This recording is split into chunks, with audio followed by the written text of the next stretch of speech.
another Aligner Insider podcast.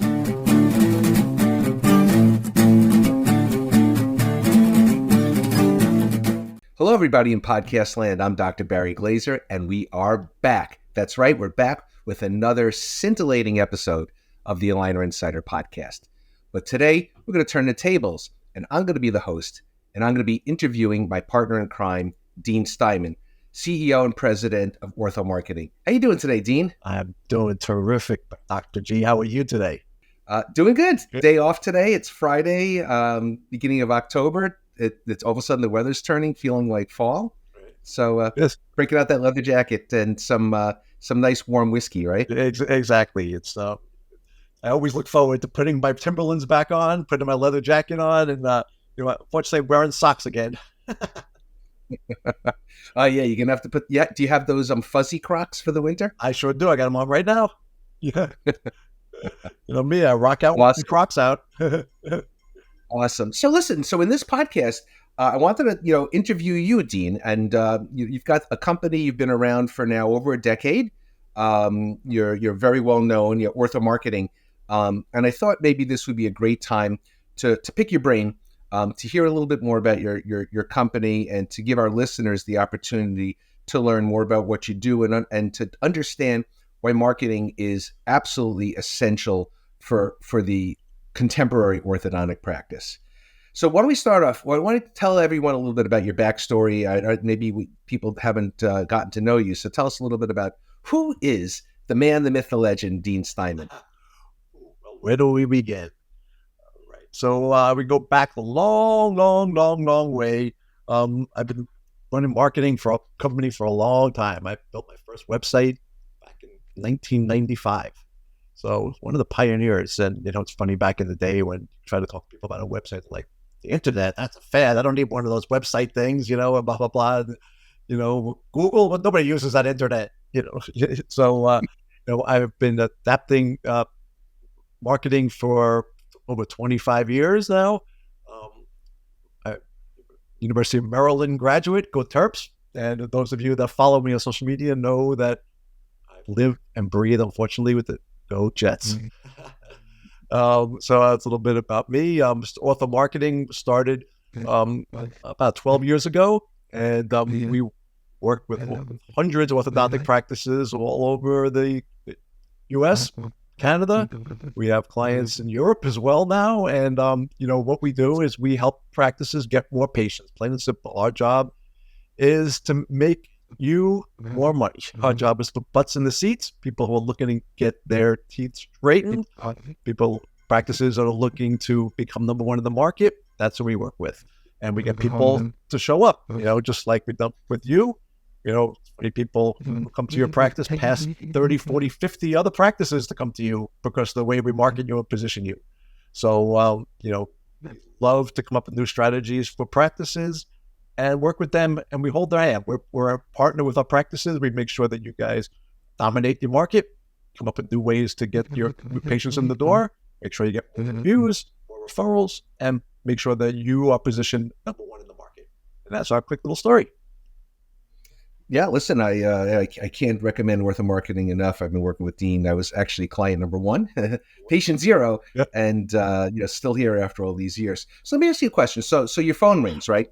And it's maybe someone who's heard our podcast or maybe seen one of my lectures, and I rave about your company. So you get a new client that calls up, right? So how does your agency approach developing a marketing strategy for a new client? Well, every practice has unique needs, unique message. We don't use the same marketing for everybody. We're not a cookie cutter type of company. Just like you don't use the same aligners in every patient, we don't use the same marketing for every practice. Practice in Westchester County, New York has a very different target market than a practice in San Antonio, Texas, or a practice in Palo Alto, California. So we get to know the practice, figure out what their goals are, and then how to position you in the market. We do a lot of market analysis, look at what the competitors are doing, how active they are, what their message is, are they pricing, positioning. It's all about coming up with unique strategies to make you look different. Why would somebody come to your practice? So it's all about showing the results that you will give, and what's in it for the patient. And I've mentioned this many, many times before, what's in it for me? So when we do marketing, it comes, we figure out, all right, what's in it for the patient in order to work with you? And how do we make you different and stand out?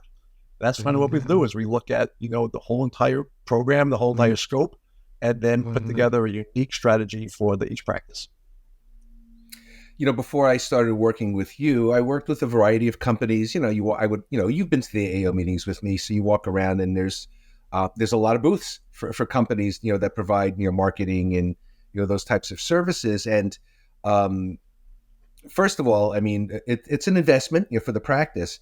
But I can tell you that before I worked with you, I won't name names, but for the most part, I got a cookie cutter approach. Because I get this website, it would look great, and then I look at the other websites that they were doing for other people, and they all look the same.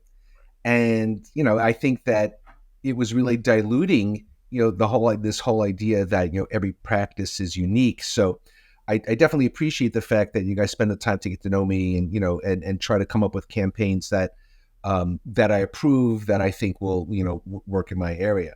So let's talk about that a little bit more. So can you think of something recently, like a real success story of an example of a successful marketing campaign that you've used, for not me, for let's say another client, that maybe they were even skeptical about, because I know sometimes you got to twist my arm. Right. So give me an example of a success story, something that worked out really well, that you've done recently? Sure. Well, we have a client down in South Florida, and he was a new startup, one-man practice when he first came to us about maybe 2 years ago.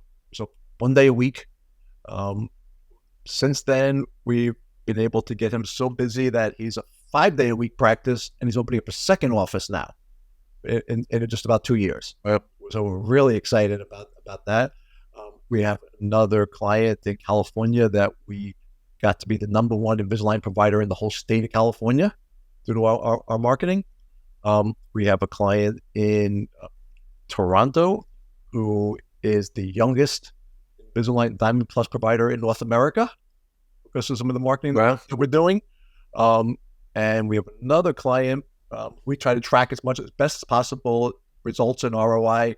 And we've gotten one practice a 1,100% ROI in the last 6 months on the marketing budget. So not too shabby, as they say. So this podcast is sponsored by orthomarketing.com. Hey, you an orthodontist or dentist looking to give your practice the competitive edge it deserves? Well, look no further than Ortho Marketing. Ortho Marketing is the dentist and orthodontist choice for digital marketing. At Ortho Marketing, we specialize in helping orthodontists and dentists just like you attract more new patients. Our team of experts knows the ins and outs of the dental and orthodontic industry, and we're here to help your practice shine. We're going to supercharge your online presence. We're going to optimize your website. We're going to harness the power of social media to connect you with the patients that you want. Say goodbye to empty chairs and say hello to a thriving practice. Choose Ortho Marketing today and watch your patient list grow. Visit orthomarketing.com and learn more and take the first steps towards your practice success. Ortho Marketing. It's not just our name, it's what we do.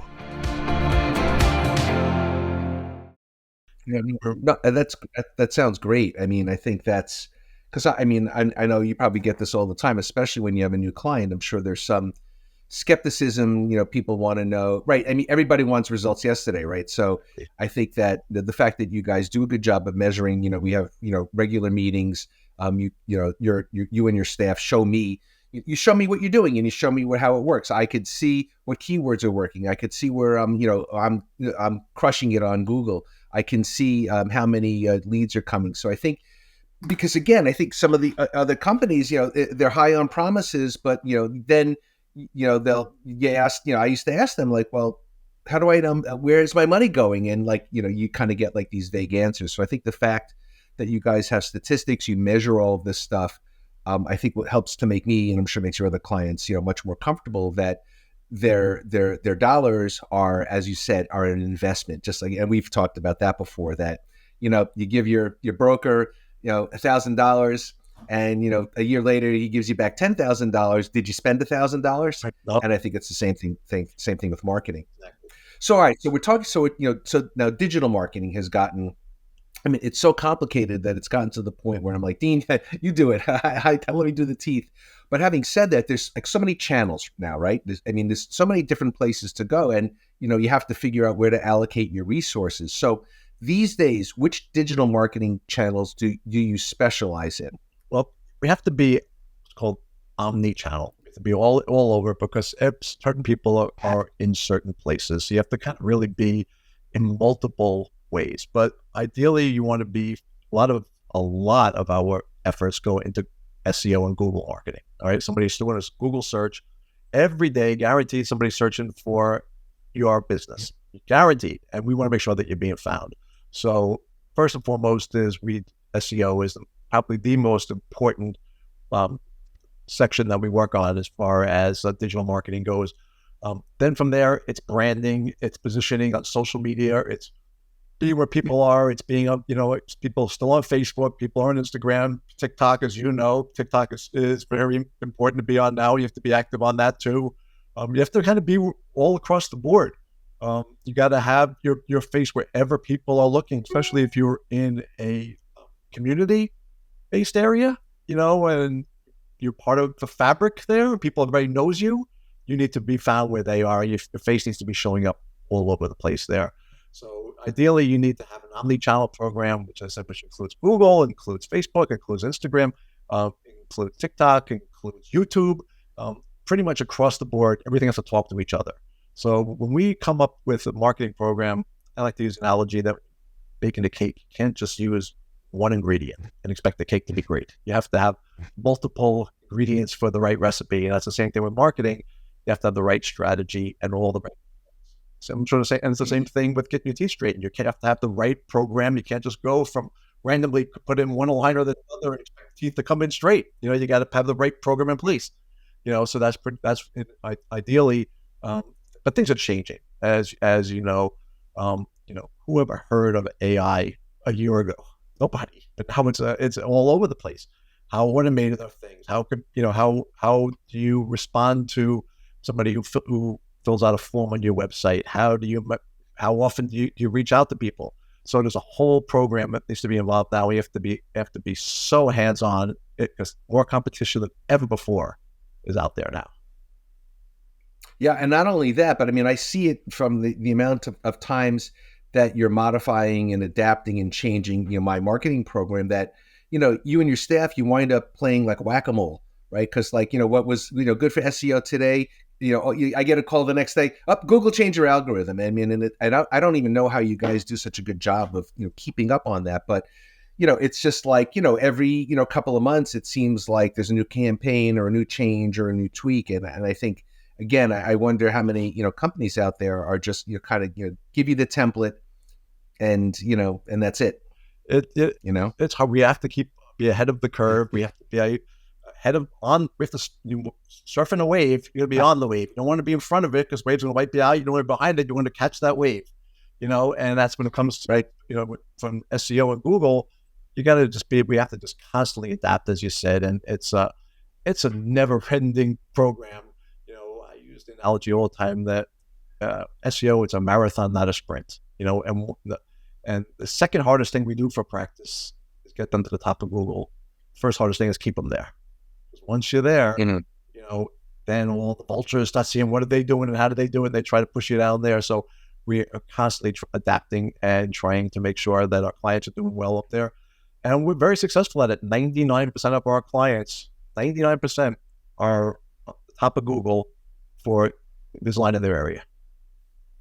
Yeah, no, and obviously that's, for me, that's super important. So we talk about adaptation, right? And we've mentioned, if we've mentioned it once, we mentioned it a million times. We talk about Billy Ball and all the things around metrics that are used in sports these days, and how sports has really gone towards this like sabermetrics and analytics in order to produce a better team. Although it didn't work so well for the Mets this year, but.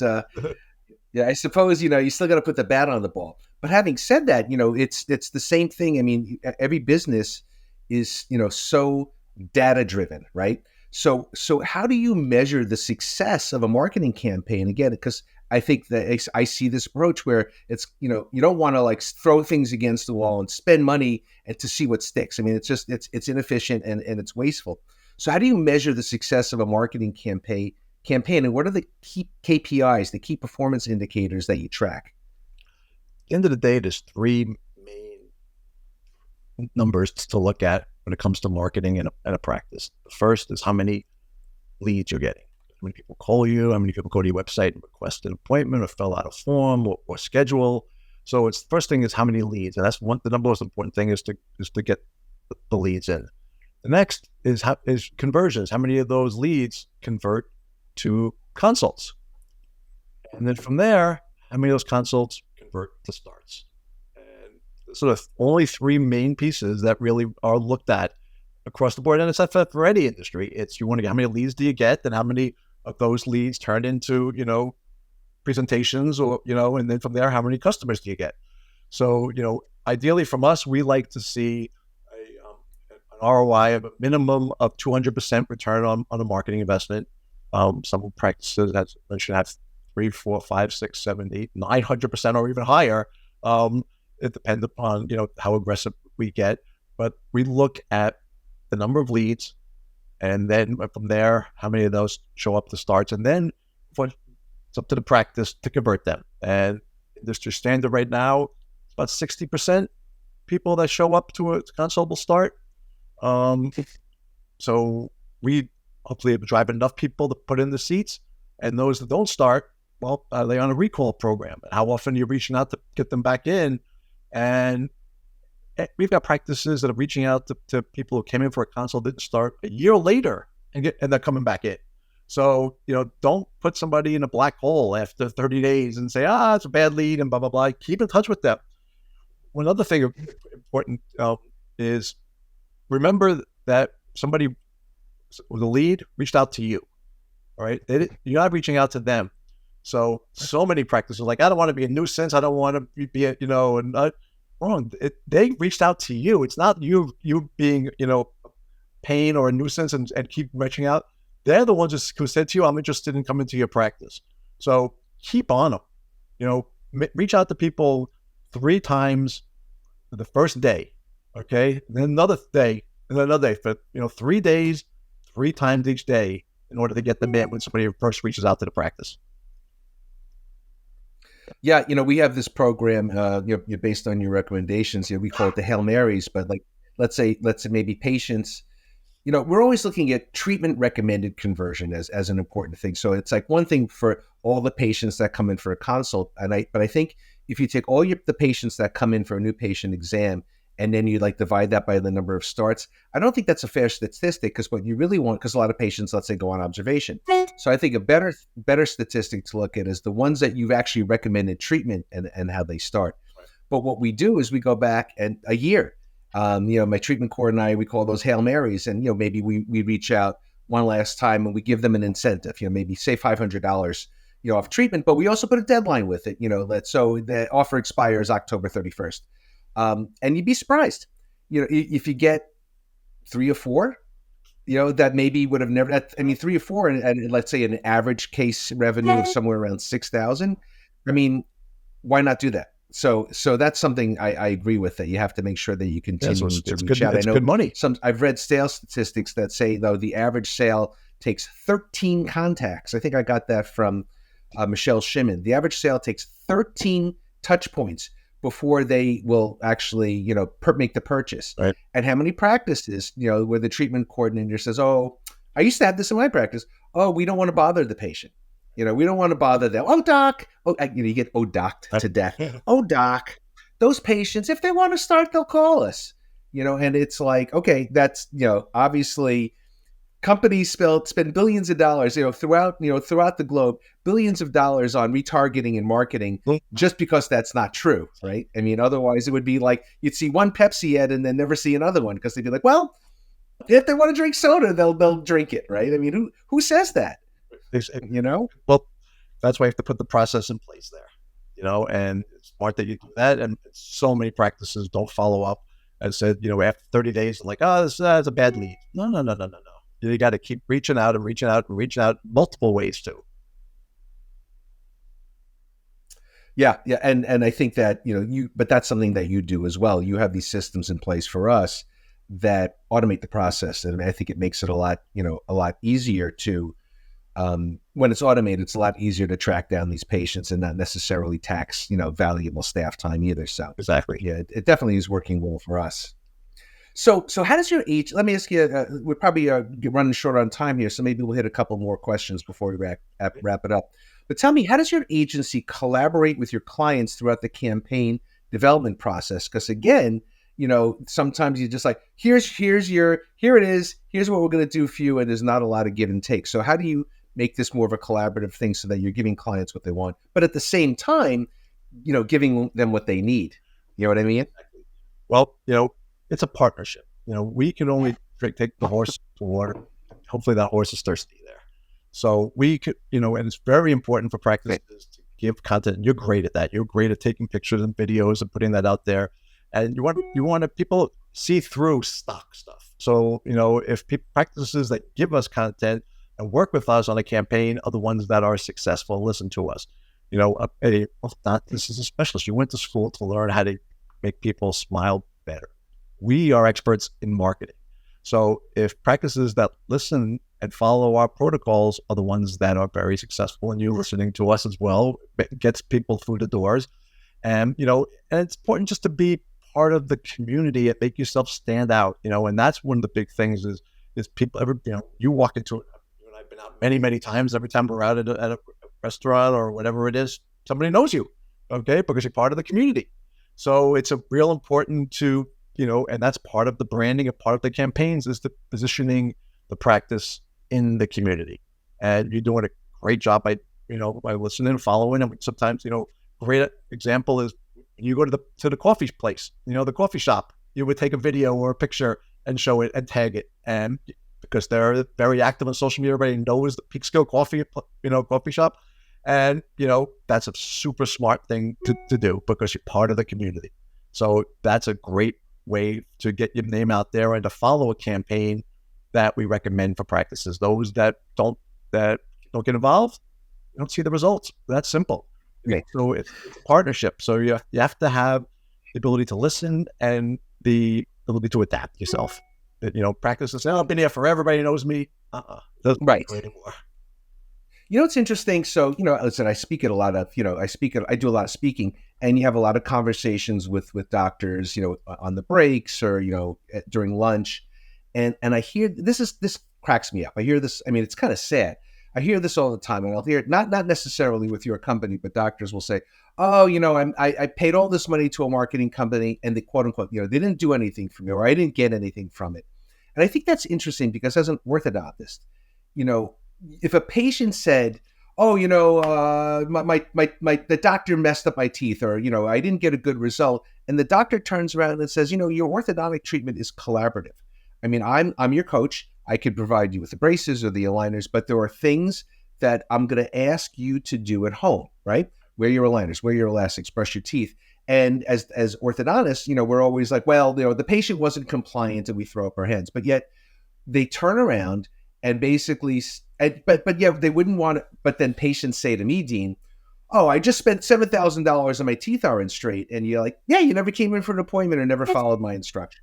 But yet when the orthodontist spends money on a marketing campaign and they don't provide the content and they don't get involved, I hear that same complaint from the orthodontist. And I think it's sometimes they have to look themselves in the mirror. I spent all this money on marketing and, I didn't get anything. And you're like, okay, did you send photos? Did your staff get involved? Did you follow the protocols? And they're like, they want to just basically write the check and not have to do anything.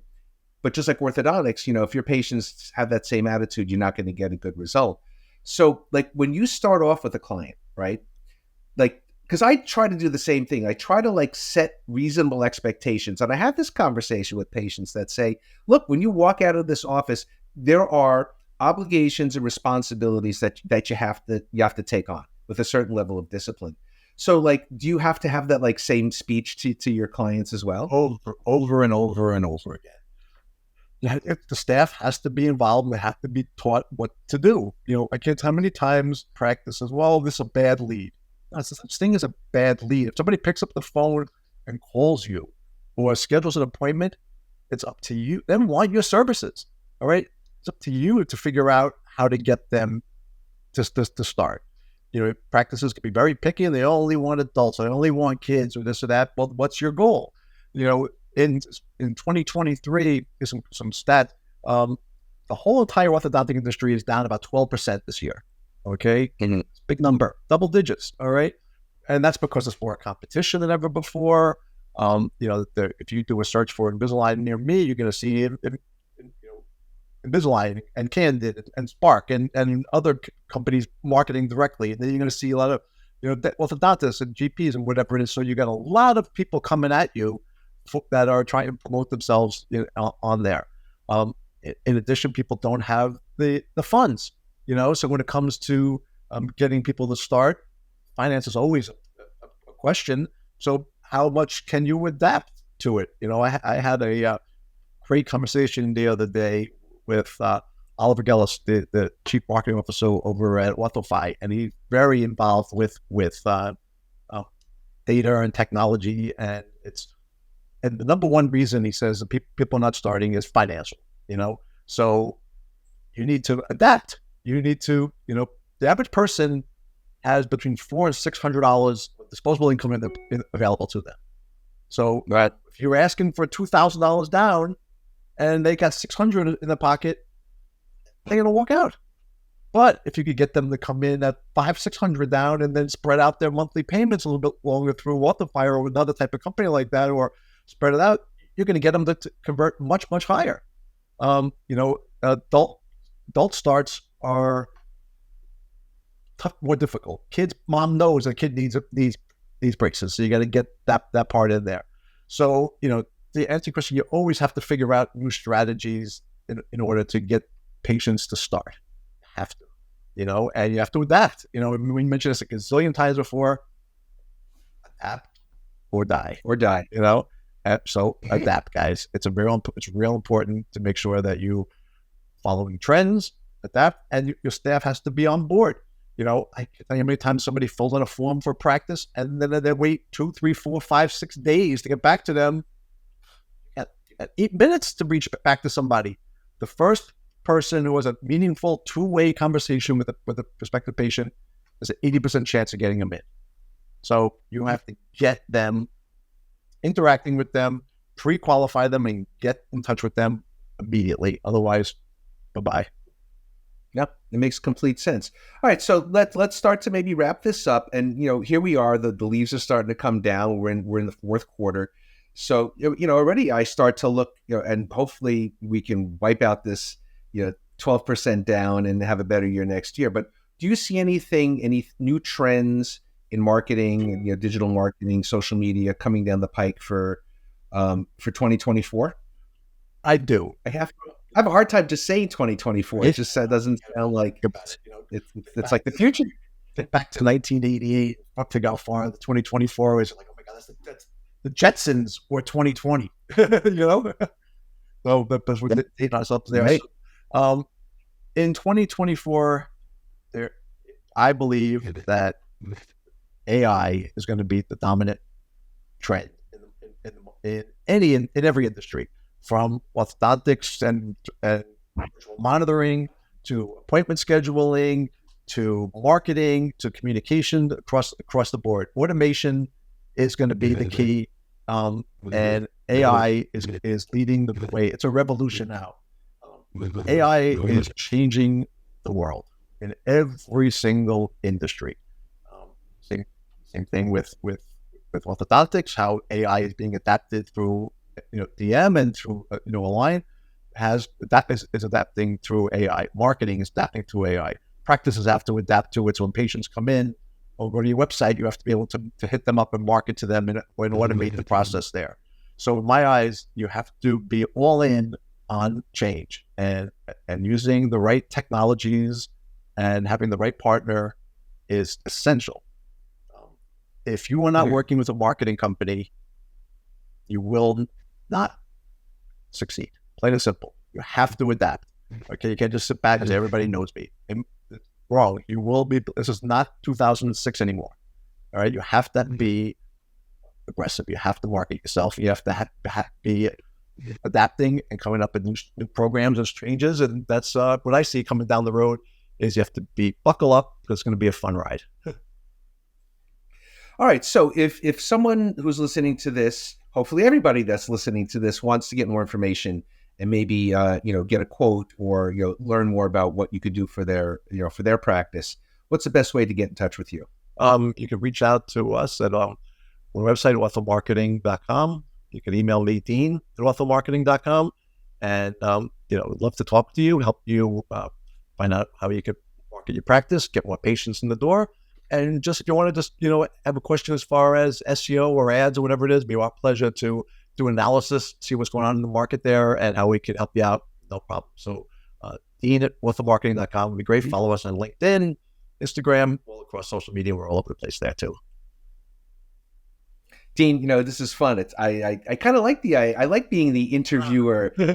So this has been kind of a fun one, but it's good to catch up with you in this way and give you a chance to get up on the soapbox and talk about all the great things you do. So I have really enjoyed this podcast. Hopefully everybody out there has enjoyed it too. Again, Dean at orthomarketing.com, or go to their website at orthomarketing.com. You could look at my website too at glazerortho.com, glazerortho.com, and learn about all the great things that they can do for you. So hopefully you've enjoyed this podcast. We'll be seeing you guys soon down the line. Okay. Bye-bye. All right. Bye, everybody. Thank you.